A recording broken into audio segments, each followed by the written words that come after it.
Policia e shtetit ka vendosur të ndalojë përkohësisht qarkullimin e monopatinave. Lajmi u konfirmua gjatë kësaj të diele në një takim të ministres së Brendshme Albana Koçiu me drejtorin e përgjithshëm të Policisë së Shtetit Ilir Proda. Masat vijnë në kuadër të rregullave të reja për sigurinë publike.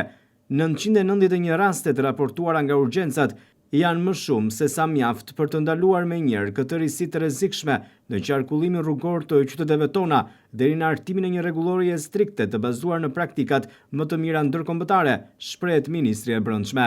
Ishim në një takim me drejtorin e përgjithshëm të Policisë së Shtetit për të adresuar një shqetësim në rritje të qytetarëve sa i përket përdorimit të monopatinave elektrike. Kemi marrë një sër ankesash dhe raportimesh nga qytetarët rreth rrezikshmërisë që këto mjete përfaqësojnë, sidomos për të miturit apo të moshuarit që lëvizin në rrugë, por dhe vetë përdoruesit e tyre. Të dhënat e Policisë së Shtetit mbështesin këtë problematik në rritje. Ne kemi bërë një analizë të hollësishme në lidhje me këtë fenomen dhe kemi arritur në përfundimin që përdorimi i këtyre mjeteve po shkakton një rrezik imediat për sigurinë publike. Mjafton të përmendim faktin që vetëm gjatë vitit 2024 janë 991 raste të raportuara nga urgjencat për aksidentet me këto mjete.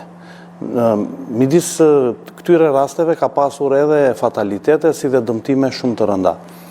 Për të adresuar këtë problem dhe këtë rrezik që i vjen rendit dhe sigurisë publike dhe përdoruesve të rrugës nga përdorimi i këtyre mjeteve, ne kemi përcaktuar dhe një procedurë standarde bazuar në ligjin e Policisë së Shtetit për të adresuar këtë problem, duke ndëshkuar drejtuesit e këtyre mjeteve dhe përdorimin e këtyre mjeteve në rrugë urbane, duke përfshirë dhe trotuarët dhe duke arritur deri në bllokim administrativ të këtyre mjeteve.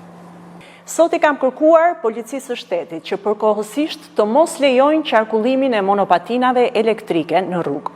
Gjithashtu dua të informoj të gjithë ata që e shohin monopatinën elektrike si një mënyrë biznesi për dhënien me qira ditore, duhet ta kenë të qartë që të mos investojnë në këtë aktivitet. Lejimi gjithmonë pas përfundimit të këtij procesi do të jetë i vlefshëm vetëm për përdorim vetjak të këtyre mjeteve. Ne do të hartojmë rregulla të qarta dhe të zbatueshme nga të gjithë. Do të qartësojmë një herë për gjithmonë se cilat janë korsit, rrugët apo hapësirat ku monopatinat elektrike mund të përdoren dhe ku jo. Si dhe kritere për moshën e përdorimit, masat mbrojtëse si kaska, ndriçimi apo shpejtësia e lejuar.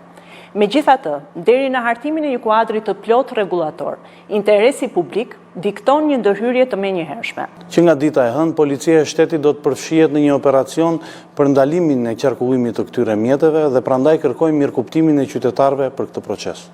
Shqipëria nuk është i vetmi vend i përballur me këtë situatë. Franca, Italia, Gjermania, në rajon Maqedonia e Veriut e shumë vende të tjera kanë marrë masa drastike me bllokim të përhershëm apo të pjesshëm.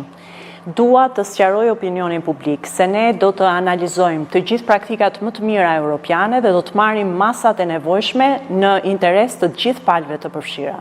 Ndërkaq edhe në rrugët e qytetit të Vlorës, monopatinat janë kthyer në rrezik të madh, jo vetëm për ata të cilët i përdorin, por edhe për qytetarët. Nga urgjenca e Spitalit Rajonal të Vlorës konfirmohet për televizionin 6+ nga Vlora se rastet kanë qenë të shumta të paraqitura aty për ndihmë mjekësore, sidomos gjatë sezonit turistik.